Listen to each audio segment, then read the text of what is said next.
आप सभी अगर अभी तक हमारे चैनल कौशिक जीएस एकेडमी से नहीं जुड़े हैं तो चैनल को सब्सक्राइब कर लीजिए, क्योंकि लगातार मोस्ट इम्पॉर्टेंट और सिलेक्टेड क्वेश्चन आपके लिए लेकर आ रहा हूं था और पूछे गए टॉपिक से जितने भी संभावित प्रश्न हैं उसके बाद जनरल क्वेश्चन को देखेंगे। तो कंटिन्यू आप इसी वीडियो में बने रहिए। भारत में सबसे ऊंचा जलप्रपात कौन सा है? तो भारत में सबसे ऊंचा जलप्रपात है आपका जोग जलप्रपात। कौन सा है? जोग जलप्रपात। अगला है विश्वविख्यात जोग या गरसोप्पा जलप्रपात किस राज्य में स्थित है? तो ये स्थित है आपका कर्नाटक राज्य में। किस राज्य में स्थित है? कर्नाटक राज्य में। अगला प्रश्न है जोग या गरसोप्पा जलप्रपात का नया नाम क्या है? इसका नया नाम है महात्मा गांधी जलप्रपात। क्या नाम है फ्रेंड्स? महात्मा गांधी जलप्रपात। जोग जलप्रपात किस नदी पर स्थित है? तो जोग जलप्रपात शरावती नदी पर स्थित है। याद रखिएगा, किस नदी पर? शरावती नदी पर। धुआंधार जलप्रपात किस नदी पर स्थित है? तो नर्मदा नदी पर स्थित है आपका धुआंधार जलप्रपात। अगला है कपिलधारा जलप्रपात किस नदी पर स्थित है? तो कपिलधारा जलप्रपात नर्मदा नदी पर स्थित है। नेक्स्ट है शिव समुद्रम जलप्रपात किस नदी पर स्थित है? तो शिव समुद्रम जलप्रपात कावेरी नदी पर स्थित है। नेक्स्ट है गोकक जलप्रपात किस नदी पर स्थित है? तो गोकक जलप्रपात गोकक नदी पर स्थित है। नेक्स्ट है हुंडरू जलप्रपात निर्मित है। तो हुंडरू जलप्रपात स्वर्णरेखा नदी पर निर्मित है। नेक्स्ट है भारत में किस जलप्रपात को लोकप्रिय रूप से नियाग्रा जलप्रपात के तौर पर जाना जाता है? तो ये चित्रकूट जलप्रपात जाना जाता है। कौन सा? चित्रकूट जलप्रपात। अगला प्रश्न देख लीजिए आप। एशिया का सबसे बड़ा जलप्रपात हुंडरू किस जगह के पास है? तो ये है आपका रांची के पास। कहाँ पर है? हुंडरू जलप्रपात झारखंड राज्य में पड़ता है, जो रांची के पास स्थित है। नेक्स्ट है महात्मा गांधी जल विद्युत उत्पाद प्लांट कहाँ स्थित है? तो ये स्थित है जोग प्रपात पर। कहाँ पर स्थित है? जोग प्रपात पर। अगला प्रश्न गोकक प्रपात किस जिले में स्थित है? तो गोकक प्रपात बेलगांव में स्थित है। कहाँ पे? बेलगांव में। नेक्स्ट है काकोलत जलप्रपात बिहार के किस जिले में स्थित है? तो काकोलत जलप्रपात बिहार के नवादा डिस्ट्रिक्ट में स्थित है। सहस्त्रधारा जलप्रपात स्थित है। तो सहस्त्रधारा जलप्रपात देहरादून में स्थित है। कहाँ पर स्थित है? देहरादून में स्थित है। अगला प्रश्न देख लीजिए। अगला है नीलगिरी के पर्वतीय क्षेत्र में कौन सा जलप्रपात स्थित है? तो नीलगिरी के पर्वतीय क्षेत्र में आपका पायकारा जलप्रपात स्थित है। कौन सा? पायकारा जलप्रपात। अब अगले प्रश्न की तरफ चलते हैं। भारत में प्रथम बहुउद्देशीय नदी घाटी परियोजना का निर्माण किस नदी पर किया गया है? तो ये आपका दामोदर नदी पर किया गया है। किस नदी पर किया गया है फ्रेंड्स? दामोदर नदी पर। भारत की सबसे बड़ी बहुउद्देशीय नदी घाटी परियोजना कौन सी है? तो ये अब है वर्तमान में भाखरा नागल परियोजना, जो भारत की सबसे बड़ी बहुउद्देशीय परियोजना है। याद रखिएगा। अगला है पराम्बिकुलम अलियार परियोजना किन राज्यों के सम्मिलित परियोजना है? तो ये केरल एवं तमिलनाडु का सम्मिलित परियोजना को क्या कहा जाता है? पराम्बिकुलम अलियार परियोजना। अगला प्रश्न मचकुंड परियोजना किन दो राज्यों के सम्मिलित परियोजना है? तो ये ओडिशा एवं आंध्र प्रदेश की सम्मिलित परियोजना को मचकुंड परियोजना कहते हैं। अगला प्रश्न है मयूराक्षी परियोजना से भारत के कौन से दो राज्य लाभान्वित हो रहे हैं? तो मयूराक्षी परियोजना से पश्चिम बंगाल एवं झारखंड क्या हो रहे हैं? लाभान्वित हो रहे हैं। अगला प्रश्न है आंध्र प्रदेश एवं उड़ीसा की सम्मिलित परियोजना है। तो आंध्र प्रदेश एवं उड़ीसा की सम्मिलित परियोजना मचकुंड परियोजना है। कौन सी? मचकुंड परियोजना। अगला प्रश्न है उकाई परियोजना स्थित है। तो उकाई परियोजना गुजरात में ताप्ती नदी पर क्या है? स्थित है। गुजरात में ताप्ती नदी पर। अगला प्रश्न है कौन सी बहुउद्देशीय नदी घाटी परियोजना का निर्माण टेंसी नदी घाटी परियोजना के आधार पर किया गया है? तो ये किया गया है दामोदर घाटी परियोजना। कौन सी है? दामोदर घाटी परियोजना।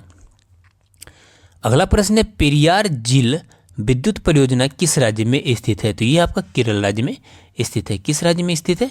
केरल राज्य में स्थित है।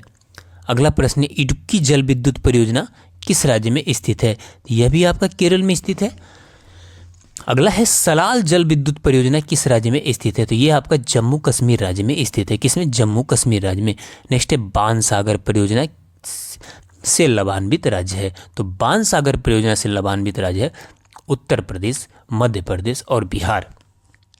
अगला प्रश्न है लोकटक शक्ति परियोजना किस राज्य में स्थित है?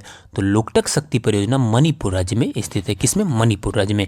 नेक्स्ट है रिहंद बांध परियोजना से किन राज्यों की सिंचाई होती है? तो यह उत्तर प्रदेश और बिहार की इससे क्या होती है? सिंचाई होती है। अगला प्रश्न है तुलबुल परियोजना किस नदी से संबंधित है? तुलबुल परियोजना झेलम नदी से संबंधित है। किससे संबंधित है? झेलम नदी से संबंधित है। अगला जो प्रश्न है भाखरा नागल परियोजना किस नदी पर निर्मित है? तो भाखरा नागल परियोजना आपका सतलज नदी पर स्थित है। नेक्स्ट है आपका सरदार सरोवर परियोजना से लाभान्वित राज्य है। तो सरदार सरोवर परियोजना से लाभान्वित राज्य आपका कौन सा है? राजस्थान और मध्य प्रदेश है। राजस्थान और मध्य प्रदेश। अगला है सरदार सरोवर परियोजना से लाभान्वित राज्य है राजस्थान, मध्य प्रदेश, गुजरात एवं महाराष्ट्र। नेक्स्ट है दामोदर नदी घाटी परियोजना से लाभान्वित राज्य है। तो ये आपका पश्चिम बंगाल एवं झारखंड। याद रखिएगा पश्चिम बंगाल एवं झारखंड। अगले प्रश्न की तरफ चलते हैं।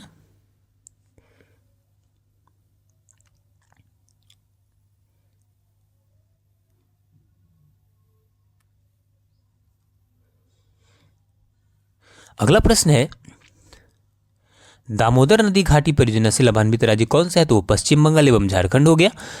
तमिलनाडु एवं केरल के संयुक्त नदी घाटी परियोजना है। ये दोनों का जो संयुक्त नदी घाटी परियोजना है वो है पराम्बीकुलम अलियार परियोजना, है ना।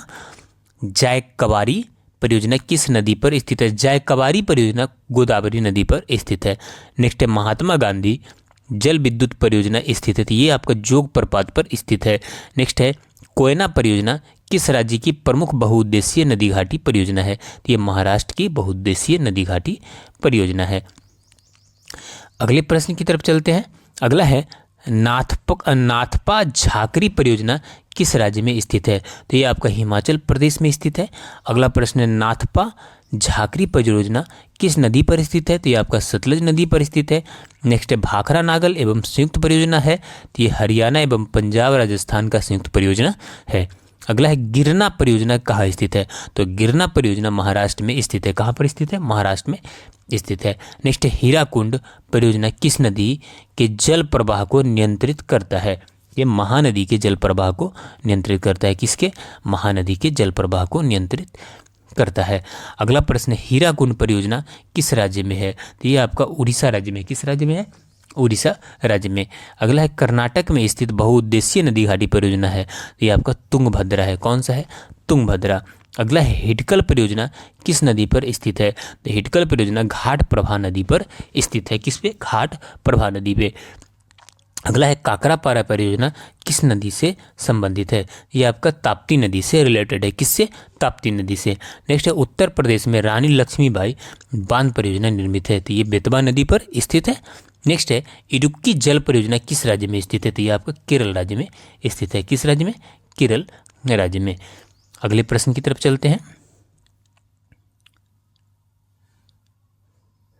अगला है नागार्जुन सागर परियोजना जिस नदी पर स्थित है वो है कौन सा? कृष्णा नदी। नेक्स्ट है गंडक परियोजना किन दो राज्यों की संयुक्त जलधारा है? तो गंडक परियोजना बिहार की संयुक्त क्या है? जल धारा है। अगले प्रश्न।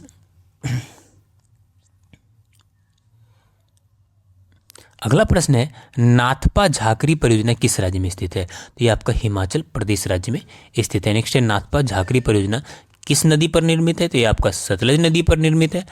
भाखरा नागल एक संयुक्त परियोजना है। तो हरियाणा, पंजाब, राजस्थान का संयुक्त परियोजना भाखरा नागल परियोजना है। अगला है गिरना परियोजना कहाँ स्थित है? ये महाराष्ट्र में स्थित है। हीराकुंड परियोजना किस नदी के जल प्रवाह को नियंत्रित करता है? तो ये महानदी के जल प्रवाह को नियंत्रित करता है। अगला प्रश्न है हीराकुंड परियोजना किस राज्य में है? तो ये उड़ीसा राज्य में है। कर्नाटक में स्थित बहुउद्देशीय नदी घाटी परियोजना है। ये आपका तुंगभद्रा है। कौन सा है? तुंगभद्रा। नेक्स्ट है हिडकल परियोजना किस नदी पर स्थित है? ये घाट प्रभा नदी पर स्थित है। नेक्स्ट है काकरापारा परियोजना किस नदी से संबंधित है? ये ताप्ती नदी से संबंधित है। नेक्स्ट है उत्तर प्रदेश में रानी लक्ष्मीबाई बांध परियोजना निर्मित है, तो ये बेतवा नदी पर निर्मित है। अगला प्रश्न है आपका, इडुक्की जल विद्युत परियोजना किस राज्य में स्थित है? यह केरल राज्य में स्थित है। नागार्जुन सागर परियोजना जिस नदी पर स्थित है वह कृष्णा नदी है। गंडक परियोजना किन दो राज्यों की संयुक्त जलधारा है? तो ये आपका परियोजना है, तो ये बिहार और उत्तर प्रदेश का परियोजना है। अगला है तपोवन एवं विष्णुगढ़ जल विद्युत परियोजना कहाँ अवस्थित है? तो ये उत्तराखंड में अवस्थित है। नेक्स्ट है टिहरी पनबिजली कॉम्प्लेक्स किस नदी पर अवस्थित है? ये भागीरथी नदी पर अवस्थित है। नेक्स्ट ओंकेश्वर परियोजना किस नदी पर है? तो ये आपका नर्मदा नदी पर स्थित है। अगले प्रश्न की तरफ चलते हैं। भारतीय मानसून का वर्णन सबसे पहले किस अरब विद्वान द्वारा किया गया था? ये सबसे पहले अल मसूदी ने किया था। किसने? अल मसूदी ने। भारत की जलवायु की सबसे महत्वपूर्ण विशेषता कौन सी है? तो इसकी सबसे महत्वपूर्ण विशेषता है पवनों की दिशा में परिवर्तन। क्या है? पवनों की दिशा में परिवर्तन। तमिलनाडु में शरदकालीन वर्षा अधिकांश जिन कारणों से होती है वह है उत्तर पूर्वी मानसून। कौन सी है? उत्तर पूर्वी मानसून। देश के किस भाग में मानसून के अरब सागर एवं बंगाल की खाड़ी दोनों शाखाओं से वर्षा होती है? तो ये आपका है पंजाब। कौन सा है? पंजाब है।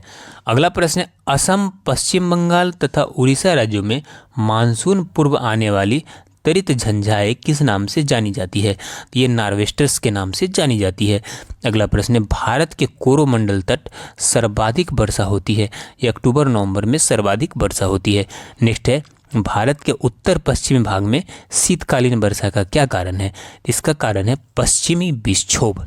क्या कारण है? पश्चिमी विक्षोभ। नेक्स्ट है, भारतवर्ष में सर्वाधिक वर्षा क्षेत्र में होती है? ये पश्चिमी घाट, हिमालय क्षेत्र तथा मेघालय में होती है। नेक्स्ट है, भारत में सर्वाधिक वर्षा प्राप्त करने वाला स्थान कौन सा है? तो ये आपका मासिन राम है। कौन सा है? मासिन राम। अगला प्रश्न है, मावसिन राम और चेरापूंजी अधिक वर्षा होती है क्योंकि यहाँ की पहाड़ियाँ किप की आकृति की है। किसकी आकृति है? किप की आकृति की। दिल्ली में अधिक वार्षिक तापांतरण का कारण है समुद्र से अधिक दूरी, है ना। भारत के किस भाग में सर्वाधिक दैनिक तापांतर पाया जाता है? तो राजस्थान के मरुस्थलीय क्षेत्र में। नेक्स्ट है, जम्मू कश्मीर में होने वाली शीतकालीन वर्षा का क्या कारण है? तो इसका कारण है पश्चिमी विक्षोभ। क्या कारण है? पश्चिमी विक्षोभ। अगले प्रश्न की तरफ चलते हैं। अगला है, यदि भारत में कर्क रेखा के स्थान पर विषुवत रेखा होती तो यहाँ की जलवायु पर क्या प्रभाव पड़ता? यहाँ पर अधिक ताप एवं अधिक वर्षा होती, दोनों प्रभाव पड़ता। भारत का अधिकांश भाग कर्क रेखा के उत्तर में स्थित है, पर इसे एक उष्णकटिबंधीय देश कहते हैं क्योंकि देश की जलवायु का निर्धारण उष्णकटिबंधीय मानसून से होता है ना। यही कारण है कि भारत को उष्णकटिबंधीय क्षेत्र कहा जाता है। नेक्स्ट है, पुणे में मुंबई से कम वर्षा होती है क्योंकि यहाँ यह वृष्टि छाया में पड़ता है। किस में छाया में पड़ता है? वृष्टि छाया में। अगले प्रश्न की तरफ चलते हैं। अगला प्रश्न है, मानसूनी जलवायु की प्रमुख विशेषता है वायु की दिशा में मौसमी परिवर्तन। क्या होता है? वायु की दिशा में मौसमी परिवर्तन। भारत के उत्तर पश्चिम भाग में शीतकाल में वर्षा होती है। किससे? तो पश्चिमी विक्षोभों से। किससे होती है? पश्चिमी विक्षोभों से। अगला है, भारत के उत्तरी मैदानों में शीतकाल में वर्षा होती है। ये भी होती है पश्चिमी विक्षोभों से। अगले प्रश्न की तरफ चलते हैं। चेन्नई में जाड़ों में वर्षा होती है उत्तर पूर्वी मानसून से। आम्र वर्षा क्या है? तो बिहार एवं बंगाल में मार्च एवं अप्रैल में होने वाली वर्षा को क्या कहते हैं? आम्र वर्षा कहते हैं क्योंकि इस टाइम आम का फल आ जाता है। अक्टूबर में गर्मी का प्रमुख कारण क्या है? तो अक्टूबर में गर्मी का प्रमुख कारण है उच्च आर्द्रता साथ सबद उच्च तापमान। नेक्स्ट है, अगला प्रश्न है, मानसून किस भाषा का शब्द है? तो मानसून अरबी भाषा का शब्द है।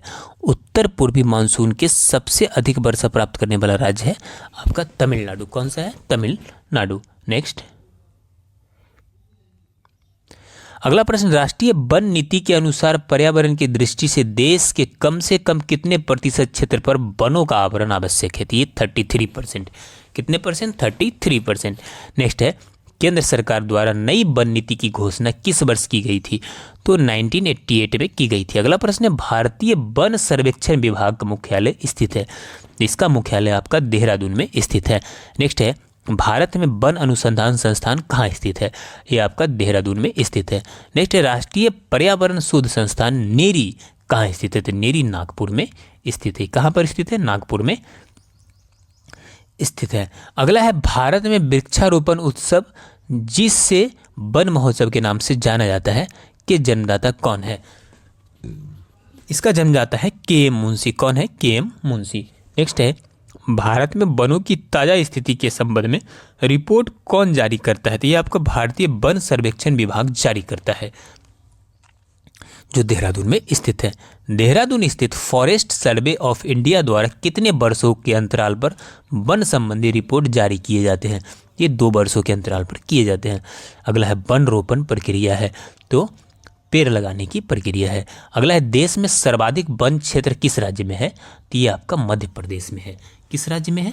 आपका मध्य प्रदेश राज्य में स्थित है। अगले प्रश्न की तरफ चलते हैं। अगला प्रश्न है, पारिस्थितिक संतुलन बनाए रखने के लिए न्यूनतम वन आवरण अनिवार्य है? तो ये आपका 33% अनिवार्य है। अगला है, भारतीय वन सर्वेक्षण विभाग की स्थापना कब की गई थी? तो इसकी स्थापना 1981 में की गई थी। अगला है, वनों की सुरक्षा के लिए स्वतंत्रता प्राप्ति के पश्चात सर्वप्रथम किस वर्ष सरकार द्वारा वन नीति की घोषणा की गई? तो 1952 में वन नीति की घोषणा की गई। नेक्स्ट है, वृक्षाच्छादित क्षेत्र सर्वाधिक पूर्वी दक्कन में है। कहाँ पे है? पूर्वी दक्कन में। नेक्स्ट है, नीलगिरी पहाड़ियों में पेड़ की सामान्य जाति है? तो टोंक या सागौन। कौन सा है? टोंक या सागौन। अगले प्रश्न की तरफ चलते हैं। भारत में मैंग्रोव वनस्पति मुख्यतः पाई जाती है? तो ये आपका सुंदरबन क्षेत्र में क्या होती है? ये पाई जाती है। अगला प्रश्न है, देश के सर्वाधिक क्षेत्रफल पर किस प्रकार के वन पाए जाते हैं? तो उष्णार्द्र पतझड़ वन है ना, इंडिया में सबसे ज़्यादा पतझड़ वन पाई जाती है। देश के 100 से 200 सेंटीमीटर औसत वार्षिक वर्षा वाले भागों में किस प्रकार की वनस्पति पाई जाती है? ये उष्णार्द्र पतझड़ वन पाई जाती है। नेक्स्ट है, भारत में चंदन की लकड़ी के लिए प्रसिद्ध राज्य है? ये आपका कर्नाटक राज्य है। कौन सा? कर्नाटक राज्य है। अगला प्रश्न है, 50 सेंटीमीटर से कम औसत वार्षिक वर्षा वाले क्षेत्र में सामान्यतः किस प्रकार के वन पाए जाते हैं? तो ये आपका मरुस्थलीय वन पाए जाते हैं। किस प्रकार का? मरुस्थलीय वन पाए जाते हैं। नेक्स्ट है, भारत के किस भौगोलिक प्रदेश में उष्णकटिबंधीय से लेकर अल्पाइन प्रकार की वनस्पति मिलती है? तो ये उत्तर की हिमालय पर्वतीय प्रदेश में मिलती है। नेक्स्ट है, दलदली अथवा ज्वार भाटा क्षेत्रों में पाए जाने वाले वन को क्या कहा जाता है? इसे मैंग्रोव वन कहा जाता है। क्या कहा जाता है? Mangrove one. अगला प्रश्न है, भारत में सर्वाधिक महत्वपूर्ण व्यावसायिक वन है? यह आपका उष्णकटिबंधीय अर्ध सदाबहार वन है। नेक्स्ट है, भारत में मैंग्रोव वनस्पति का सर्वाधिक विस्तार किस राज्य में पाया जाता है? ये पश्चिम बंगाल में पाया जाता है। किस राज्य में पाया जाता है? पश्चिम बंगाल में। नेक्स्ट है, भारत में प्रमुख वनस्पति कौन सी है? वो आपका पतझड़ वन है। कौन सी है? पतझड़ वन। भारत में चंदन की लकड़ी के वन सबसे अधिक कहाँ पाए जाते हैं? सबसे अधिक नीलगिरी पहाड़ियों में ये पाया जाता है। जो वन चक्रवातों के अवरोधों का कार्य करते हैं वे वन कौन से हैं? वो है मैंग्रोव वन। कौन से है? Mangrove one. नेक्स्ट है, साइलेंट वैली के चर्चित होने का कारण है? इसका कारण है जैव विविधता एवं सदाबहार वन का संरक्षण। नेक्स्ट, अगला प्रश्न है, उत्तराखंड फूलों की घाटी स्थित है? तो फूलों की घाटी उत्तराखंड में स्थित है। शांत घाटी? शांत घाटी केरल में स्थित है। याद रखिएगा, शांत घाटी आपका कहाँ पर स्थित है? केरल में स्थित है। अगले प्रश्न की तरफ चलते हैं। अगला प्रश्न देख लीजिए, भारत में मैंग्रोव वनस्पति का सर्वाधिक विस्तार किस राज्य में पाया जाता है? इसका सर्वाधिक विस्तार पश्चिम बंगाल में पाया जाता है। भारत में प्रमुख वनस्पति कौन सी है? ये आपका पतझड़ वन है। कौन सी है? पतझड़ वन। भारत में चंदन की लकड़ी के वन सबसे अधिक कहाँ पाए जाते हैं? ये आपका नीलगिरी पहाड़ियों में सबसे अधिक चंदन की लकड़ी का वन पाए जाते हैं। अगले प्रश्न की तरफ चलते हैं। जो वन चक्रवातों के अवरोधों का कार्य करते हैं वे वन कौन से हैं? वो मैंग्रोव वन है। कौन है? Mangrove one. साइलेंट वैली के चर्चित होने का कारण है जैव विविधता एवं सदाबहार वन का संरक्षण। नेक्स्ट है, फूलों की घाटी उत्तराखंड में शांत घाटी केरल में पश्चिमी घाट पर पाई जाने वाली वनस्पति का प्रकार है सदाहरित। कौन सी है? सदाहरित। अगला प्रश्न है उष्णकटिबंधीय आर्द्र सदाबहार वन पाए जाते हैं तो ये प्रायद्वीपीय पठार क्षेत्र में पाए जाते हैं। अगला है गंगा ब्रह्मपुत्र के डेल्टाई क्षेत्रों में किस वृक्ष की अधिकता के कारण इसे सुंदर वन कहा जाता है? सुंदरी वृक्ष की अधिकता के कारण इसे क्या कहा जाता है? सुंदर वन कहा जाता है। अगला प्रश्न है देश के सर्वाधिक क्षेत्र पर किस प्रकार के वन पाए जाते हैं? देश के सर्वाधिक क्षेत्र पर उष्णार्ध पतझड़ वन पाए जाते हैं। देश के 100 से 200 सेंटीमीटर औसत वार्षिक वर्षा वाले भागों में किस प्रकार की वनस्पति पाई जाती है? तो इसमें आपका उष्णार्ध पतझड़ वनस्पति पाई जाती है। भारत में चंदन की लकड़ी के लिए प्रसिद्ध राज्य है तो आपका एक कर्नाटक है।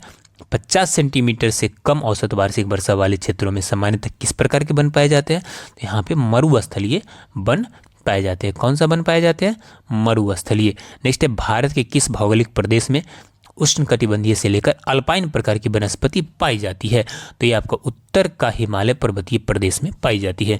नेक्स्ट है दलदली अथवा ज्वार भाटा क्षेत्रों में पाए जाने वाले वन को क्या कहा जाता है? इसे मैंग्रोव वन कहा जाता है।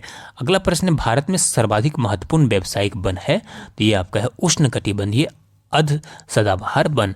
नेक्स्ट है भारत में मैंग्रोव वनस्पति का सर्वाधिक विस्तार किस राज्य में पाया जाता है? ये आपका पश्चिम बंगाल में पाया जाता है। किस राज्य में? पश्चिम बंगाल में। अगला प्रश्न की तरफ चलते हैं भारत में प्रमुख वनस्पति कौन सी है? तो है आपका पतझड़। कौन सी है? पतझड़। भारत में चंदन की लकड़ी के वन सबसे अधिक कहाँ पाए जाते हैं? ये आपका नीलगिरी पहाड़ियों में पाए जाते हैं। अगला प्रश्न जो वन चक्रवातों के अवरोधों का कार्य करते हैं वे कौन से हैं? वे आपके हैं मैंग्रोव वन। कौन से हैं? Mangrove one. अगला है साइलेंट वैली के चर्चित होने का क्या कारण है? तो जैव विविधता एवं सदाबहार वन का संरक्षण। नेक्स्ट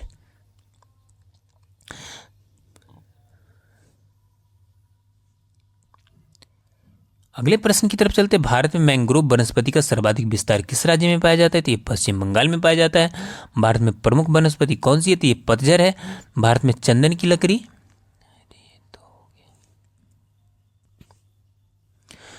अगला प्रश्न है भारत के सर्वाधिक क्षेत्रफल किस प्रकार की मिट्टी का विस्तार पाया जाता है? तो ये जलोढ़ मिट्टी का। सबसे ज्यादा किस पर? जलोढ़ मिट्टी का। तटीय मैदानों और उत्तर भारत के मैदानों में उत्कृष्ट मृदा कौन सी है? तो ये जलोढ़ मृदा है।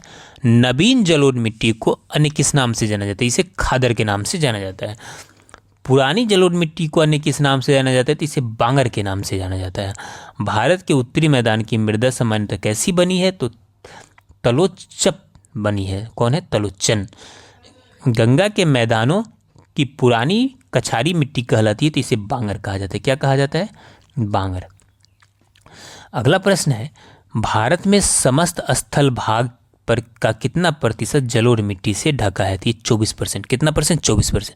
जलोढ़ मिट्टी में जब बालू के कणों और चीका की मात्रा लगभग बराबर होती है तो उसे क्या नाम दिया जाता है? तो उसे दोमट नाम दिया जाता है। क्या नाम दिया जाता है? दोमट। नेक्स्ट है कपास की खेती के लिए सर्वोत्तम मिट्टी होती है तो ये काली मिट्टी होती है। कौन सी? काली मिट्टी। लावा के प्रवाह से किस मिट्टी का निर्माण होता है? तो काली मिट्टी का निर्माण होता है। रेगुर मृदा किसकी कृषि के लिए सर्वाधिक उपयुक्त है? ये कपास की कृषि के लिए सर्वाधिक उपयुक्त है। नेक्स्ट है किस मिट्टी में कृषि के लिए सिंचाई की आवश्यकता नहीं होती है? तो काली मिट्टी में। किसमें? काली मिट्टी में। भारत में काली कपासी मिट्टी को किस स्थानीय नाम से जाना जाता है? ये रेगुर। कौन सा है? रेगुर। भारत में लाल मिट्टी का सर्वाधिक विस्तार पाया जाता है तो आंध्र प्रदेश एवं तमिलनाडु में। कहाँ पे? आंध्र प्रदेश एवं तमिलनाडु में। तमिलनाडु में 2/3 क्षेत्र पर किस मिट्टी का विस्तार पाया जाता है? ये लाल मिट्टी का। किसका? लाल मिट्टी का। अगला प्रश्न है लेटेराइट मिट्टी महत्वपूर्ण रूप से पाई जाती है। लेटेराइट मिट्टी मालाबार तटीय क्षेत्रों में पाया जाता है।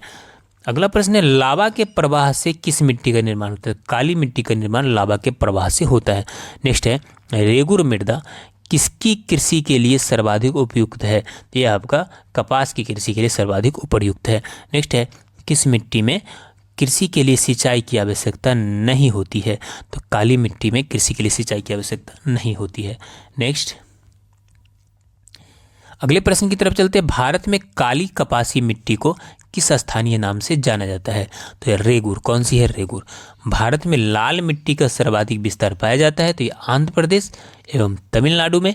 नेक्स्ट है, तमिलनाडु के 2/3 क्षेत्र पर किस मिट्टी का विस्तार पाया जाता है? तो लाल मिट्टी का विस्तार पाया जाता है। किसका विस्तार? लाल मिट्टी का। नेक्स्ट है, लेटेराइट मिट्टी महत्वपूर्ण रूप से पाई जाती है, तो ये मालाबार तटीय क्षेत्र में पाई जाती है। नेक्स्ट है, किस मिट्टी में लोहे और एल्युमिनियम की ग्रंथियां पाई जाती है? तो लेटेराइट मिट्टी में। किस मिट्टी में? लेटेराइट मिट्टी में।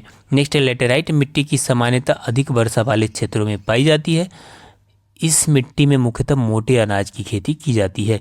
इस मिट्टी में चाय की भी कृषि होती है ना। नेक्स्ट, अगला प्रश्न है, धान की खेती के लिए सर्वाधिक आदर्श मृदा कौन सी है? ये आपका जलोढ़ मृदा है। कौन सी है? जलोढ़ मिट्टी में सबसे अधिक धान की खेती होती है। नेक्स्ट, मृदा अपरदन रोका जा सकता है, तो वन रोपण द्वारा मृदा अपरदन को क्या किया जा सकता है? रोका जा सकता है। रेगुर मिट्टी का दूसरा नाम है काली मिट्टी। क्या नाम है? काली मिट्टी। रेगुर मिट्टी सबसे ज़्यादा है, तो ये है सबसे ज़्यादा महाराष्ट्र में। कहाँ पे है? महाराष्ट्र में। नेक्स्ट क्वेश्चन की तरफ चलते हैं। अगला प्रश्न है, भारत का सबसे बड़ा चावल उत्पादक राज्य है, तो ये पश्चिम बंगाल है। कौन है? पश्चिम बंगाल। भारत में अधिकतम कृषि योग्य क्षेत्र घेरने वाली फसल है, तो वो है धान। उस खाद्य फसल का नाम बताइए जो भारत में सबसे अधिक उपज होता है, तो वो चावल है। भारत में हरित क्रांति किस मामले में सर्वाधिक सफल रही? तो गेहूं के और चावल के मामले में, है ना। पहले नंबर पर गेहूं रहा, सेकेंड नंबर पर आपका चावल रहा। अगला प्रश्न, हरित क्रांति का अर्थ है कृषि की आधुनिक विधियों का उपयोग कर प्रति एकड़ फसल की उपज बढ़ाना। किस राज्य को भारत का धान्य भंडार के रूप में जाना जाता है? तो धान्य भंडार के रूप में पंजाब को जाना जाता है। किसे? पंजाब को। भारत में हरित क्रांति का जनक किसे माना जाता है? डॉक्टर MS स्वामीनाथन को। नेक्स्ट है, भारत का सबसे बड़ा मूंगफली उत्पादक राज्य है आपका कौन सा है? गुजरात है। कौन सा है? गुजरात। अगला प्रश्न है, भारत का सबसे बड़ा सोयाबीन उत्पादक राज्य है, तो ये मध्य प्रदेश है। काजू का सबसे बड़ा उत्पादक राज्य है केरल। नीचे सबसे अधिक मात्रा में केसर मिलता कहाँ पर है? तो जम्मू कश्मीर में। नेक्स्ट है, भारत में बृहत्तम पैमाने पर जूट की खेती किस नदी पर की जाती है? ये हुगली नदी पर की जाती है। अगला प्रश्न है, भारत में सर्वोत्तम चाय कहाँ पैदा होती है? ये दार्जिलिंग में पैदा होती है। कहाँ पैदा होती है? दार्जिलिंग में पैदा होती है। अगला प्रश्न, भारत में सबसे ज़्यादा चाय किस राज्य में पैदा होती है? असम में पैदा होती है। भारत का सबसे बड़ा गन्ना उत्पादक राज्य कौन सा है? तो ये उत्तर प्रदेश है। भारत में प्राकृतिक रबर का सबसे अधिक उत्पादन किस राज्य में होता है? ये केरल में होता है। प्राकृतिक रबर के उत्पादन में भारत का विश्व में कौन सा स्थान है? तो आपका इसका भारत का विश्व में चौथा स्थान है। नेक्स्ट, अगला है, तंबाकू उत्पादन में भारत का विश्व में कौन सा स्थान है? तो तीसरा स्थान है। नीली क्रांति किससे संबंधित है? ये मत्स्य उत्पादन से संबंधित है। नेक्स्ट है, दूध उत्पादन भारत का विश्व में कौन सा स्थान है? तो ये प्रथम स्थान पर है। भारत में दूध उत्पादन में अग्रणी राज्य है, ये आपका उत्तर प्रदेश है। कौन है? उत्तर प्रदेश। ऑपरेशन फ्लड का संबंध है दूध उत्पादन से। नेक्स्ट है, भारत में ऑपरेशन फ्लड कार्यक्रम का प्रारंभ कब हुआ था? तो 1970 में हुआ था। कब हुआ था? 1970 में। अगला प्रश्न है, श्वेत क्रांति का संबंध किससे है? तो दूध उत्पादन से। किससे? दूध उत्पादन से। भारत में श्वेत क्रांति के जनक माने जाते हैं doctor V Kurien. Doctor V Kurien. गुलाबी क्रांति किससे संबंधित है? झींगा उत्पादन से संबंधित है। नेक्स्ट है, हरित क्रांति खरीफ की फसल काटी जाती है तो नवंबर के प्रारंभ में। अगला है, गोल क्रांति का संबंध किससे? तो आलू उत्पादन से आपका गोल क्रांति का संबंध है। अगला प्रश्न है, जूट सबसे अधिक कहाँ होता है? तो बंगाल के डेल्टाई क्षेत्रों में। नीलगिरी पहाड़ी के क्षेत्रों में किसकी खेती की जाती है? तो कॉफ़ी की ज़्यादा खेती की जाती है। अगला प्रश्न है, दक्षिण भारत में सर्वाधिक चाय उत्पादित करने वाला राज्य है, तो वो आपका तमिलनाडु है। भारतीय दलहन शोध संस्थान स्थित है, ये कानपुर में स्थित है। पीली क्रांति किसके उत्पादन से संबंध है? तो ये तिलहन के उत्पादन से संबंधित है। भारत का राष्ट्रीय फल है, तो ये भारत का राष्ट्रीय फल आपका कौन सा है? आम है। कौन सा है? आम है। भारतीय सब्जी शोध संस्थान है, तो ये आपका वाराणसी में स्थित है। अगले प्रश्न की तरफ चलते हैं, भारत में ऊर्जा का मुख्य स्रोत क्या है? तो ये तापीय है ना। चेन्नई के समीप कल्पक्कम नामक स्थान पर किसकी स्थापना की गई है? तो नाभिकीय ऊर्जा की संयंत्र की स्थापना की गई है। अगला प्रश्न है, काकरापारा परमाणु शक्ति केंद्र किस राज्य में स्थित है? ये गुजरात राज्य में स्थित है। नेक्स्ट है कैगा में होता है, कैगा में नाभिकीय ऊर्जा उत्पादन है। नेक्स्ट है भारत का प्रथम परमाणु ऊर्जा उत्पादन केंद्र है, तो ये तारापुर महाराष्ट्र में स्थित है। कहाँ पर? तारापुर महाराष्ट्र में। अगला प्रश्न है भूतापीय ऊर्जा पर आधारित मणिकरण बिजली संयंत्र किस राज्य में? तो ये हिमाचल प्रदेश में है। अगला है तालचर एवं इन्नौर उल्लेखनीय है, यह है तापीय शक्ति संयंत्रों के लिए उल्लेखनीय है। भारत की प्रथम जल विद्युत परियोजना कौन सा है? तो कावेरी नदी पर शिव समुद्रम जल परियोजना, याद रखिए शिव समुद्रम परियोजना।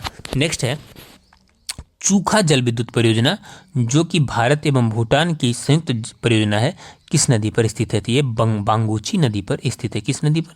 बांगूची नदी पर। अगले प्रश्न की तरफ चलते हैं।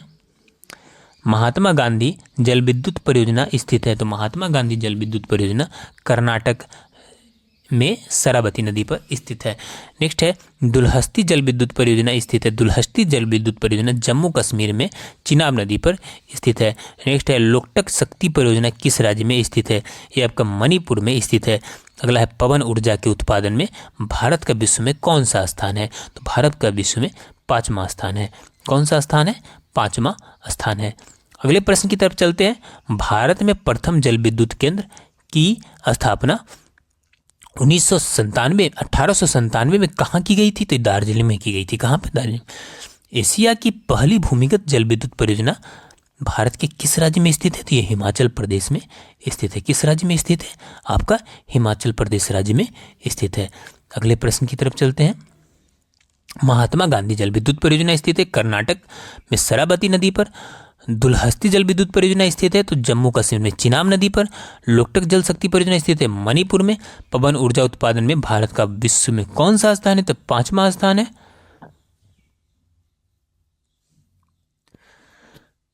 अगला प्रश्न है भारतीय खनिज पदार्थों का भंडारगिरी कहलाता है, तो ये कहलाता है छोटा नागपुर का पठार, है ना। कर्नाटक राज्य में स्थित बाबा बुदन की पहाड़ियां किस खनिज के उत्खनन के लिए प्रसिद्ध है? ये लौह के लिए प्रसिद्ध है। नेक्स्ट है भारत में सर्वाधिक लोहा उत्पादन करने वाला राज्य है, तो उड़ीसा। कौन है? उड़ीसा। भारत में पाए जाने वाला अधिकांश लौह अयस्क किस प्रकार का है? तो हेमेटाइट है। किस प्रकार का है? हेमेटाइट है। अगला प्रश्न देख लीजिए। जावर एवं रामपुरा आगूचा खनन क्षेत्र किस राज्य से संबंधित है? ये सीसा जस्ता से रिलेटेड है। भारत का सर्वाधिक जस्ता उत्पादक राज्य है, ये आपका राजस्थान है। भारत में बॉक्साइट का सबसे बड़ा उत्पादक राज्य कौन सा है? तो ये आपका उड़ीसा है। जिप्सम प्रचुर मात्रा में कहाँ उपलब्ध है? तो ये आपका राजस्थान में उपलब्ध है। कोडरमा किस खनिज के उत्खनन के लिए प्रसिद्ध है? तो ये अभ्रक के लिए प्रसिद्ध है।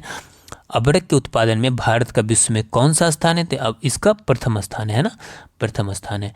अगला प्रश्न है भारत में सर्वोत्तम श्रेणी का संगमरमर किस स्थान से पाया जाता है?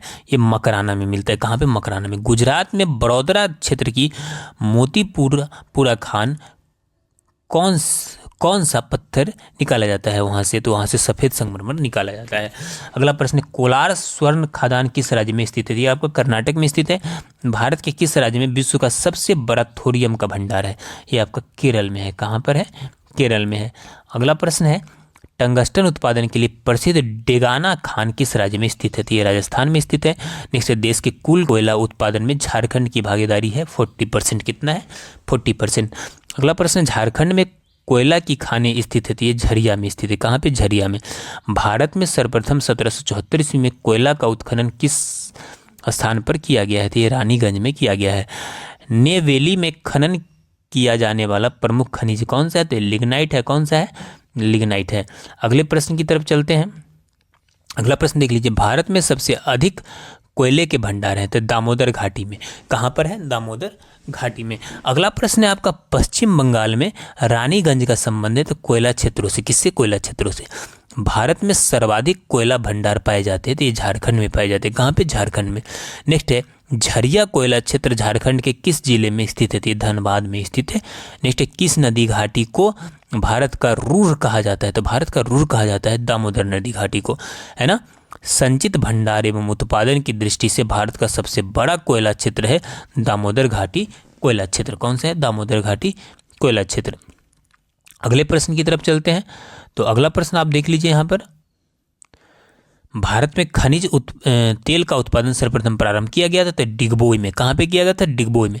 तेल एवं प्राकृतिक गैस आयोग की स्थापना कब हुई? तो 1956 में हुई। काइकालूर खनिज तेल क्षेत्र किस नदी घाटी क्षेत्र में स्थित है? ये कृष्णा गोदावरी नदी घाटी क्षेत्र में स्थित।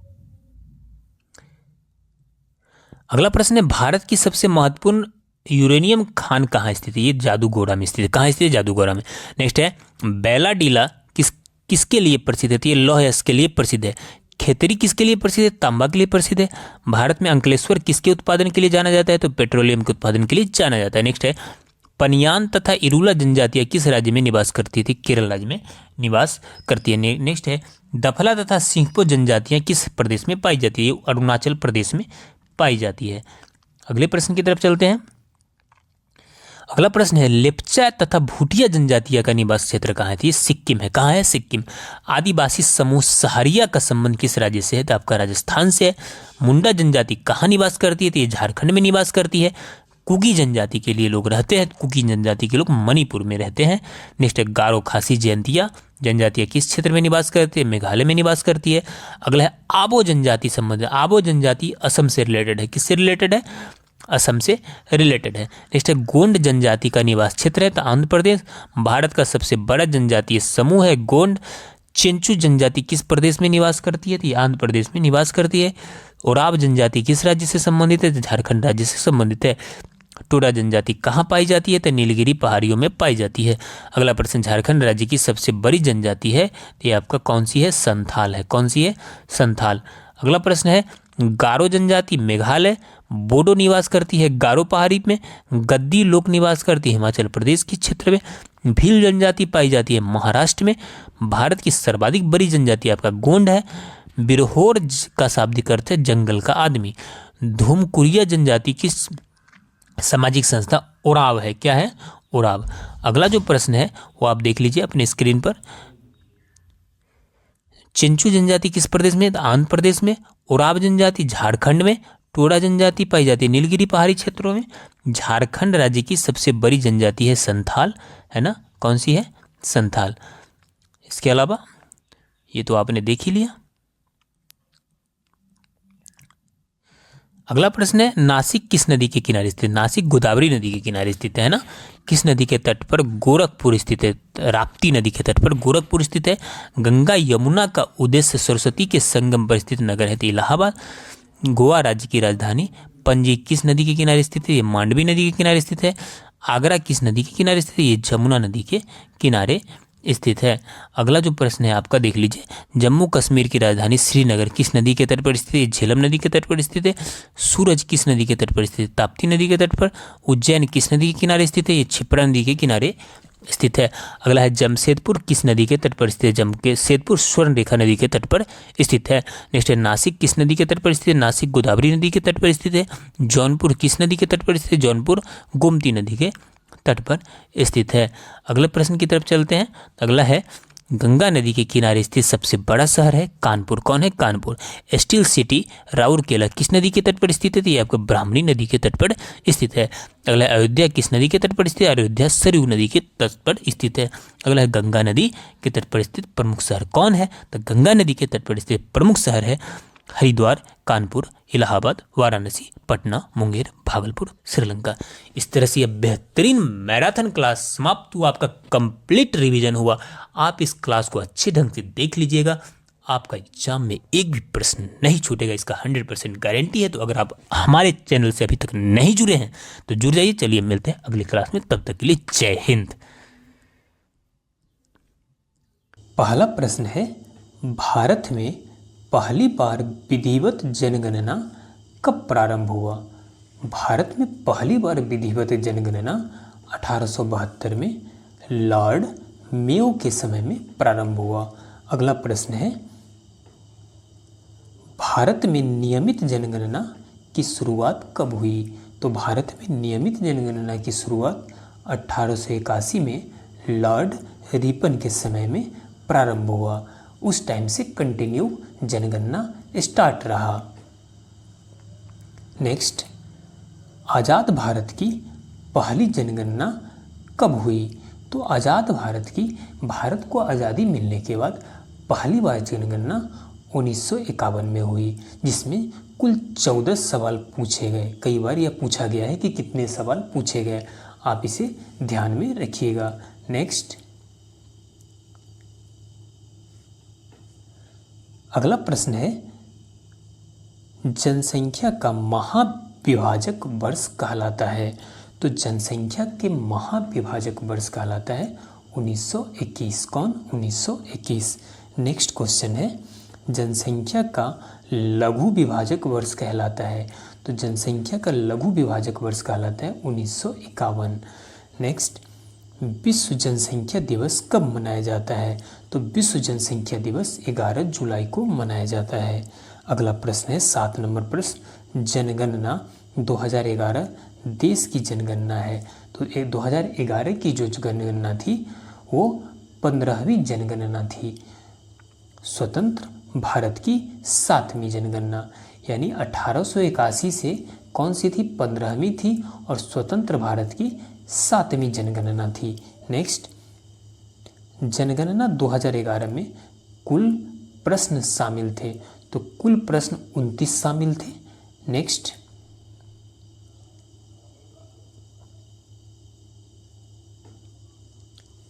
देश की कुल जनसंख्या है, ये 2011 का डाटा है। तो 2011 में देश की कुल जनसंख्या थी 121.08 करोड़।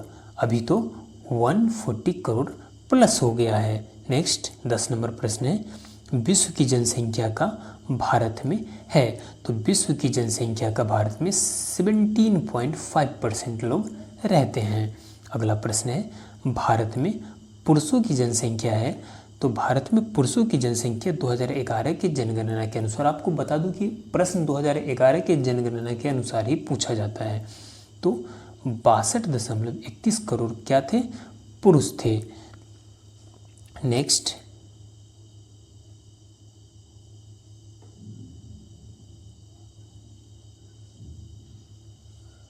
अगला प्रश्न है, भारत में महिलाओं की जनसंख्या। तो भारत में महिलाओं की जनसंख्या थी 58.74 करोड़। परसेंट में आता है 48.53%। अगला प्रश्न है, शिशु जनसंख्या 0 से 6 आयु समूह के थे 16.44 करोड़, यानी 13.66%। नेक्स्ट क्वेश्चन है, दशकीय जनसंख्या वृद्धि 2001 से 2011 में कितना रहा? तो 18.19 करोड़, यानी वृद्धि हुई एक दशक में 17.7%। नेक्स्ट, अगला प्रश्न है, जनसंख्या घनत्व से रिलेटेड। तो जनसंख्या घनत्व भारत का जो कुल था वो 382 व्यक्ति प्रति वर्ग किलोमीटर, याद रखिएगा। इसके अलावा लिंगानुपात की बात करें तो प्रत्येक 1000 पुरुष पे 943 महिलाएं थी। कितना? 1000 पुरुष पे 943 महिलाएं। साक्षरता दर की बात करें तो कुल साक्षरता दर 73% था, और पुरुष की बात करें तो पुरुष का 80.09% और महिलाओं का साक्षरता दर 64.6%। अगला प्रश्न है, सर्वाधिक जनसंख्या वाला राज्य। तो सर्वाधिक जनसंख्या वाला राज्य था उत्तर प्रदेश, 19.98 करोड़। नेक्स्ट, अगला प्रश्न न्यूनतम जनसंख्या वाला राज्य है। तो न्यूनतम जनसंख्या वाला राज्य था सिक्किम। कौन था? सिक्किम, 6.10 करोड़। नेक्स्ट क्वेश्चन है, सर्वाधिक जनसंख्या वाला केंद्र शासित राज्य। तो सर्वाधिक जनसंख्या वाला केंद्र शासित राज्य था दिल्ली, 1.67 करोड़। नेक्स्ट, न्यूनतम जनसंख्या वाला केंद्र शासित प्रदेश तो वो था लक्षद्वीप। कौन था? लक्षद्वीप, 64.47 हजार। नेक्स्ट, अगला है, जनसंख्या की दृष्टि से 4 सबसे बड़े राज्य कौन थे? तो सबसे बड़ा उत्तर प्रदेश, उसके बाद महाराष्ट्र, तीसरे नंबर पर कौन आता है? बिहार, चौथे नंबर पर पश्चिम बंगाल। अगला प्रश्न नेक्स्ट है, जनसंख्या की दृष्टि से सबसे बड़ा जिला। तो जनसंख्या की दृष्टि से सबसे बड़ा जिला था थाने, जो महाराष्ट्र में स्थित है, 1.10 करोड़। नेक्स्ट है जनसंख्या की दृष्टि से सबसे छोटा जिला। तो जनसंख्या की दृष्टि से सबसे छोटा जिला था दिबांग, अरुणाचल प्रदेश में 7940 व्यक्ति। नेक्स्ट है सर्वाधिक जनसंख्या घनत्व वाला राज्य कौन था। सर्वाधिक जनसंख्या घनत्व वाला राज्य है बिहार, 1106 व्यक्ति प्रति वर्ग किलोमीटर। नेक्स्ट अगला प्रश्न है न्यूनतम जनसंख्या घनत्व वाला राज्य। तो न्यूनतम जनसंख्या घनत्व वाला राज्य था अरुणाचल प्रदेश, 17 व्यक्ति प्रति वर्ग किलोमीटर। नेक्स्ट क्वेश्चन है सर्वाधिक जनसंख्या घनत्व वाला केंद्र शासित प्रदेश। वो था दिल्ली, 11,320 व्यक्ति प्रति वर्ग किलोमीटर। अगला प्रश्न है न्यूनतम जनसंख्या घनत्व वाला केंद्र शासित प्रदेश। वो था अंडमान निकोबार द्वीप समूह, 46 व्यक्ति प्रति वर्ग किलोमीटर। नेक्स्ट सभी क्वेश्चन VVI है फ्रेंड्स, आप इसे जरूर याद रखिए क्योंकि एग्जाम में 100% 1-2 प्रश्न रहता है। सर्वाधिक जनसंख्या घनत्व वाला जिला उत्तर पूर्व दिल्ली, 37,346 व्यक्ति प्रति वर्ग किलोमीटर। अगला प्रश्न न्यूनतम जनसंख्या घनत्व वाला जिला दिबांग, अरुणाचल प्रदेश में 1 व्यक्ति प्रति वर्ग किलोमीटर। नेक्स्ट अगला प्रश्न सर्वाधिक लिंगानुपात वाला राज्य कौन था। तो वो था केरल, 1084 महिलाएं प्रति 1000 पुरुष पे। नेक्स्ट है न्यूनतम लिंगानुपात वाला राज्य, सभी को पता है हरियाणा, 879 महिलाएं प्रति 1000 पुरुष। नेक्स्ट है न्यूनतम लिंगानुपात वाला केंद्र शासित प्रदेश। तो न्यूनतम लिंगानुपात वाला केंद्र शासित प्रदेश था दमन दीव, वहाँ पे 1000 पुरुष पे केवल 618 महिलाएं थी। नेक्स्ट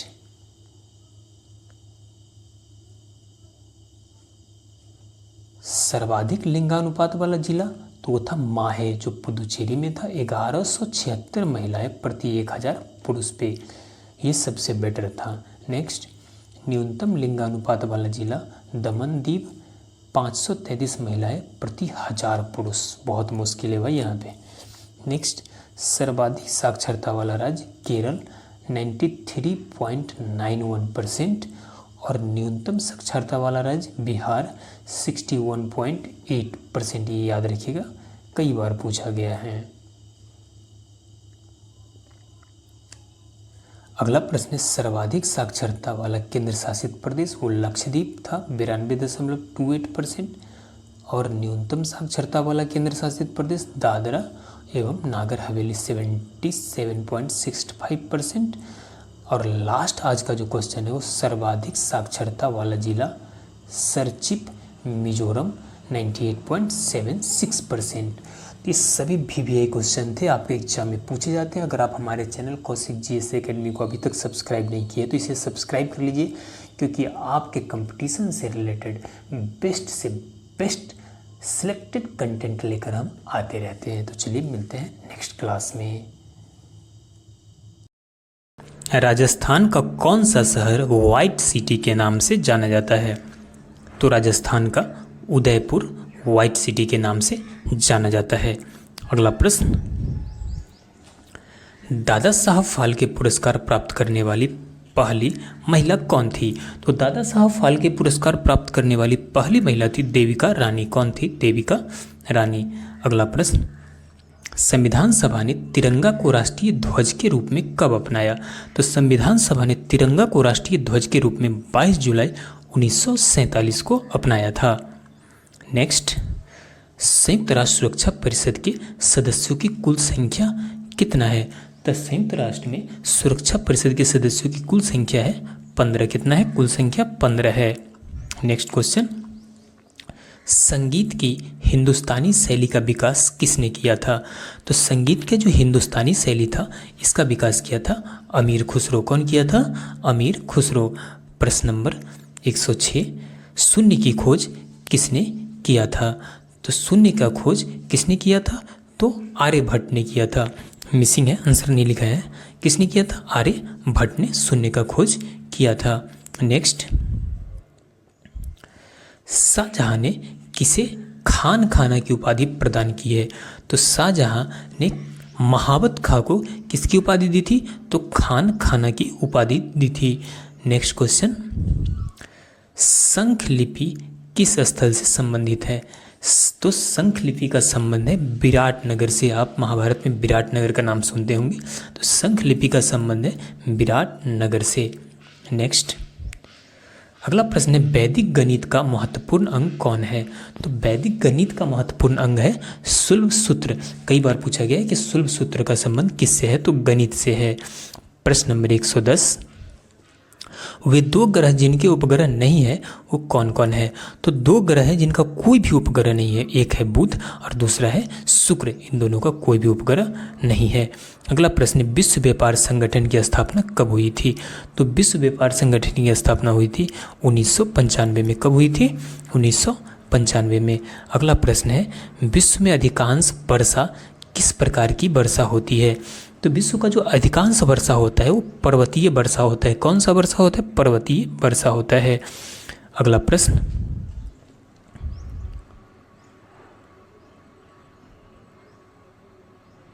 अगला क्वेश्चन है विश्व के पहले कंप्यूटर प्रोग्रामर कौन थे?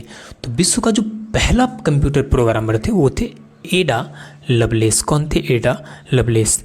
अगला प्रश्न है विश्व का सबसे बड़ा महाकाव्य कौन सा है? तो आप सभी को पता होना चाहिए कि विश्व का सबसे बड़ा महाकाव्य है महाभारत। नेक्स्ट, विश्व का पहला व्हाइट टाइगर सफारी कहाँ स्थित है? तो विश्व का पहला white tiger safari Nandankanan Orissa में स्थित है। कहाँ स्थित है? नंदनकानन उड़ीसा में स्थित है। अगला प्रश्न है विधान परिषद के सदस्यों का कार्यकाल कितने वर्षों का होता है? तो विधान परिषद के सदस्यों का कार्यकाल 6 वर्ष का होता है। कितने का? तो 6 वर्ष का होता है। अगला प्रश्न है विख्यात तट मंदिर कहाँ स्थित है? तो विख्यात तट मंदिर माँ मल्लमपुर में स्थित है। नेक्स्ट क्वेश्चन है वाणिज्यिक स्तर पर देश की पहली सौर ऊर्जा परियोजना कहाँ निर्माणाधीन है? तो जो देश का पहली सौर ऊर्जा परियोजना शुरुआत करने वाला है वो है मथानिया, जोधपुर में, राजस्थान में। नेक्स्ट, वह कौन सा खेल है जिसमें प्रथम न आने पर भी खिलाड़ी सर्वप्रथम हो जाता है? यानी फर्स्ट ना आया फिर भी वो फर्स्ट हो जाता है। वो खेल है डिकैथलॉन।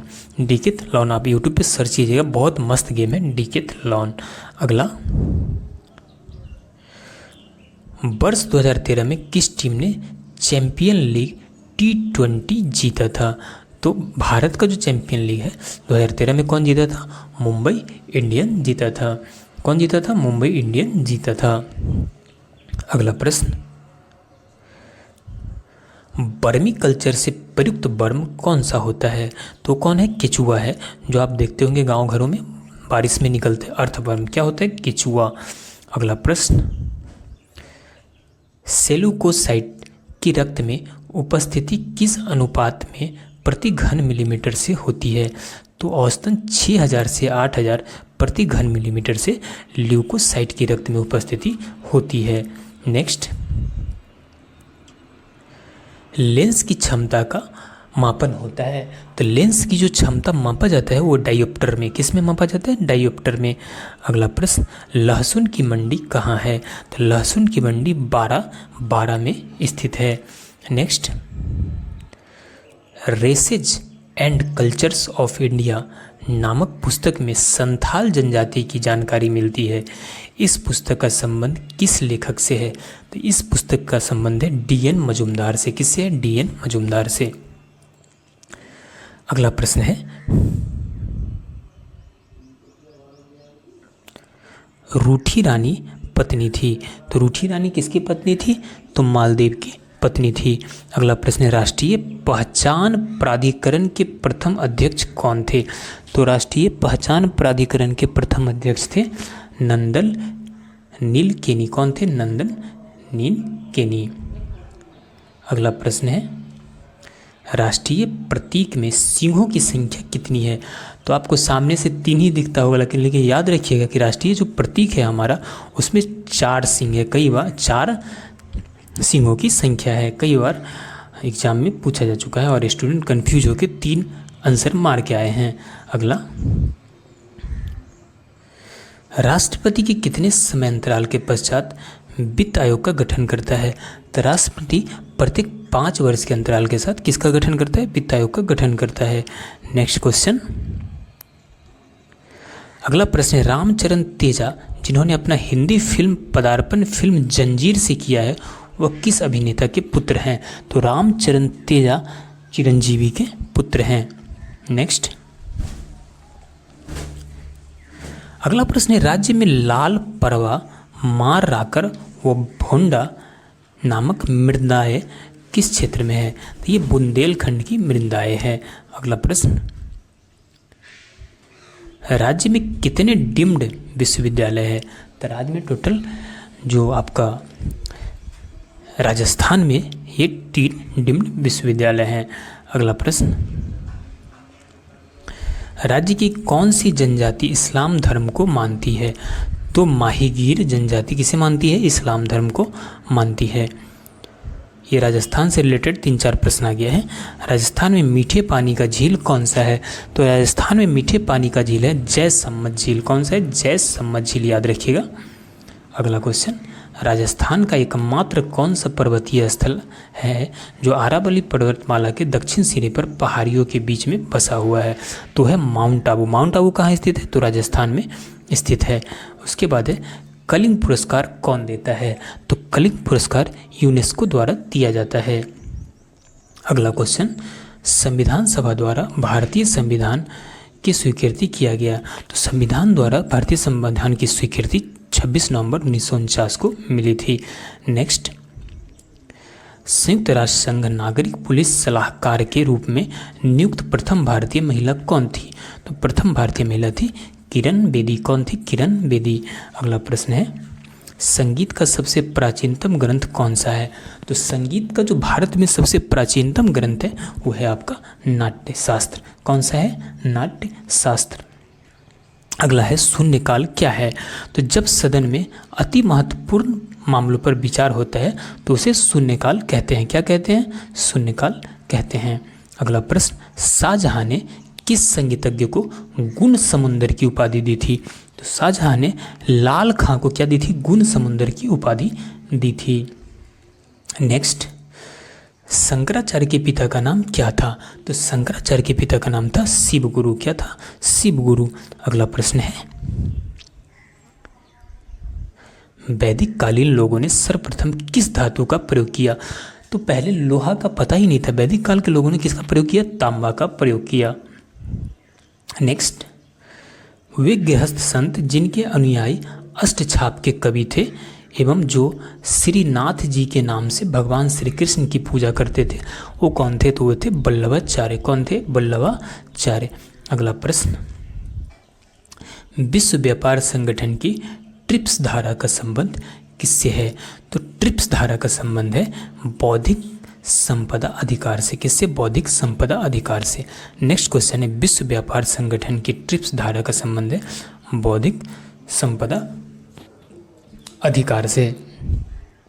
नेक्स्ट, विश्व में हरित क्रांति का जनक किसे कहा जाता है? तो विश्व में हरित क्रांति का जनक डॉक्टर नॉर्मन बोरलॉग को कहा जाता है और भारत में MS स्वामीनाथन को याद रखिएगा। नेक्स्ट क्वेश्चन, विश्व के किस देश की सार्वजनिक वितरण प्रणाली सबसे बड़ी है? तो भारत की। किसकी? भारत की सबसे बड़ी है। अगला प्रश्न है, विश्व का सबसे बड़ा महाकाव्य कौन सा है? तो महाभारत है। नेक्स्ट क्वेश्चन है, विश्व का पहला कृत्रिम उपग्रह कौन सा है? तो विश्व का पहला जो कृत्रिम उपग्रह है वो स्पुतनिक है। कौन सा है? Sputnik. Next question, Vidhan Parishad के सदस्य के लिए न्यूनतम आयु सीमा कितना होना चाहिए? तो विधान परिषद के सदस्य के लिए न्यूनतम आयु सीमा होना चाहिए 30 वर्ष। कितना होना चाहिए? 30 वर्ष। अगला क्वेश्चन है, विक्टोरिया मेमोरियल कहाँ पे स्थित है? तो विक्टोरिया मेमोरियल कलकत्ता में स्थित है। कहाँ पे? कोलकाता में। अगला प्रश्न है, वाणिज्यिक बैंकों की प्रमुख उधारी दर का निर्धारण किया जाता है? तो स्वयं वाणिज्यिक बैंकों द्वारा। किसके द्वारा? स्वयं वाणिज्यिक जितने भी बैंक हैं खुद निर्धारित करते हैं अपने दर का। नेक्स्ट है, वह कौन सा खिलाड़ी है जिसने क्रिकेट एवं हॉकी में भारत का प्रतिनिधित्व किया, यानी दोनों खेला है? वो है MJ गोपालन। कौन थे? MJ गोपालन। अगला प्रश्न है, वर्ष 2012 में किसकी कप्तानी में भारत ने ICC under 19 cricket world cup जीता था? तो ये जीता था उन्मुक्त चंद की कप्तानी में। नेक्स्ट, वर्नाकुलर प्रेस एक्ट को किस वायसराय ने समाप्त कर दिया? तो वर्नाकुलर प्रेस एक्ट को लॉर्ड रिपन ने क्या कर दिया? समाप्त कर दिया। अगला प्रश्न, लौह चुंबकीय पदार्थ कौन सा है? तो लौह चुंबकीय पदार्थ में आता है लोहा, कोबाल्ट, निकेल तथा इसके जितने भी मिश्र धातु हैं वे सभी किस में आते हैं? लौह चुंबकीय पदार्थ में आते हैं। अगला प्रश्न है, लुनियावास स्थान प्रसिद्ध है? तो गधों के लिए। किसके लिए? गधों के लिए। नेक्स्ट, ललित कला अकादमी के मुख्यालय कहाँ पर है? तो ललित कला अकादमी का मुख्यालय है नई दिल्ली में। अगला प्रश्न है, रेशेदार दिखाई देने वाले मेघ को क्या कहते हैं? तो जो रेशेदार मेघ दिखाई देते हैं उन्हें पछाब मेघ कहते हैं। कौन सा मेघ कहते हैं? पछाब मेघ। अगला प्रश्न है, रुमिनदेई स्तंभ लेख बुद्ध के संदर्भ में किसका सूचक है? तो बुद्ध के जन्म का सूचक है। रुमिनदेई किसका सूचक है? बुद्ध के जन्म का। याद रखिएगा भी क्वेश्चन। अगला प्रश्न है, राष्ट्रीय पर्यावरण इंजीनियरी शोध संस्थान क्षमतपद कहाँ पर स्थित है? राष्ट्रीय पर्यावरण इंजीनियरी शोध संस्थान आपका नागपुर में स्थित है। अगला प्रश्न है, राष्ट्रीय पुलिस अकादमी कहाँ स्थित है? तो राष्ट्रीय पुलिस अकादमी हैदराबाद में स्थित है। नेक्स्ट, राष्ट्रकवि सुमित्रा नंदन पंत निवासी थी, तो कहाँ की निवासी थी? तो कौसानी अल्मोड़ा की निवासी थी। नेक्स्ट है, राम के पैर लगाने से कौन पत्थर से नारी रूप में बदल गई थी? तो अहिल्या। रामायण जब देखेंगे उसमें पता चलेगा, अहिल्या। अगला प्रश्न है, राज्यों में महिला डेयरी योजना कब शुरू की गई? तो राज्यों में महिला डेयरी योजना 1992-93 में स्टार्ट की गई थी। अगला प्रश्न, राज्यों में काबुली बाग कहाँ पर है? तो काबुली बाग पानीपत में स्थित है। कहाँ पे है? पानीपत में स्थित। अगला प्रश्न है, राज्य की उत्तर से दक्षिण बिंदु चौराई की दूरी कितनी है? तो ये राजस्थान की है 320 किलोमीटर। अगला प्रश्न है, राजस्थान में पहली बार सीमेंट उत्पादन संयंत्र शुरू कहाँ हुआ? तो लखरी में हुआ। कहाँ? लखेरी में। अगला प्रश्न है, राजस्थान का उच्च न्यायालय कहाँ पर स्थित है? तो राजस्थान का उच्च न्यायालय जोधपुर में स्थित है। नेक्स्ट क्वेश्चन है, पद्मश्री का सम्मान पाने वाली सबसे पहली अभिनेत्री कौन थी? तो पद्मश्री का सम्मान पाने वाली सबसे पहली अभिनेत्री थी नरगिस दत्त। कौन थी? नरगिस दत्त। नेक्स्ट, संविधान सभा के अस्थायी अध्यक्ष कौन थे? तो अस्थायी अध्यक्ष थे डॉक्टर राजेंद्र प्रसाद। नेक्स्ट, और अस्थायी अध्यक्ष कौन थे? सच्चिदानंद सिन्हा। नेक्स्ट है, संयुक्त राष्ट्र संघ के वर्तमान महासचिव बान की मून किस देश के हैं? तो ये हैं दक्षिण कोरिया के। अभी वर्तमान में वे बदल गए हैं। करेंट अफेयर का क्वेश्चन है, संगमरमर की जाली कितने कलर से चित्रित है? तो संगमरमर की जाली जो होती है 108 कलरों से चित्रित होती है। नेक्स्ट, शुष्कता को सहन कर सकने वाली प्राकृतिक वनस्पति क्या कहलाती है? तो शुष्कता को जो सहन कर पाती है उस वनस्पति को जीरोफाइट बोलते हैं। क्या बोलते हैं? जीरोफाइट। अगला प्रश्न है, शाहजहां ने महाकविराय की पदवी किसको दी थी? तो यह दी थी पंडित जगन्नाथ को। किसे दी थी? पंडित जगन्नाथ को। अगला प्रश्न, शंकराचार्य किसके संस्थापक थे? तो शंकराचार्य अद्वैतवाद के संस्थापक थे। नेक्स्ट है, वैदिक काल के लोगों ने सबसे पहले किस धातु का प्रयोग किया था? तो तांबा का किया था सबसे पहले।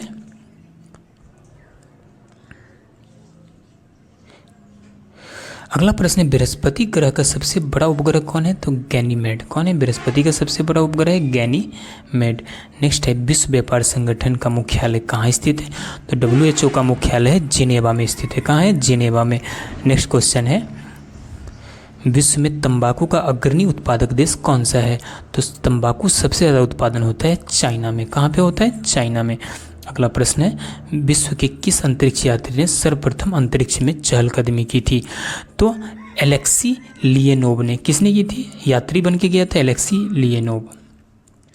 नेक्स्ट है विश्व का सबसे बड़ा फूल कौन सा है? तो विश्व का सबसे बड़ा फूल है रेफ्लेशिया आर्नोल्डी। कौन है? रेफ्लेशिया आर्नोल्डी। अगला प्रश्न, विश्व का पहला कार्बन मुक्त शहर कौन सा है? तो है न्यू कैसन। कौन है? न्यू कैसन। विधान परिषद की कुल संख्या का कितना भाग विधानसभा के सदस्यों द्वारा चुन कर आता है? तो कुल 1/3 भाग चुन के आते हैं। अगला प्रश्न है विक्टोरिया झील कहाँ स्थित है? तो विक्टोरिया झील पूर्वी अफ्रीका में स्थित है। नेक्स्ट क्वेश्चन है वाटर पोलो खेल प्रारंभ करने का श्रेय किसे दिया जाता है? यह श्रेय दिया जाता है विलियम विल्सन को। किसे दिया जाता है? विलियम विल्सन को। अगला प्रश्न, वह कौन सा अंग है जो मानव शरीर में ग्लाइकोजन के रूप में कार्बोहाइड्रेट को जमा करता है? तो है यकृत। कौन है? यकृत। नेक्स्ट क्वेश्चन, वर्ष 2011 की जनगणना के अनुसार भारत का लिंगानुपात दर कितना है? तो 2011 की जनगणना के अनुसार 1000 पर 943 है। कितना है? 943। नेक्स्ट, वर्नर हाइजेनबर्ग ने किस विश्वविद्यालय से भौतिकी में पीएचडी की उपाधि प्राप्त की थी? तो महान वैज्ञानिक वर्नर हाइजेनबर्ग ने म्यूनिख विश्वविद्यालय से किसकी उपाधि ली थी? तो पीएचडी की उपाधि ली थी। अगला प्रश्न, लौटते मानसून से कोरोमंडल तट या तमिलनाडु में वर्षा होने का मुख्य कारण क्या है?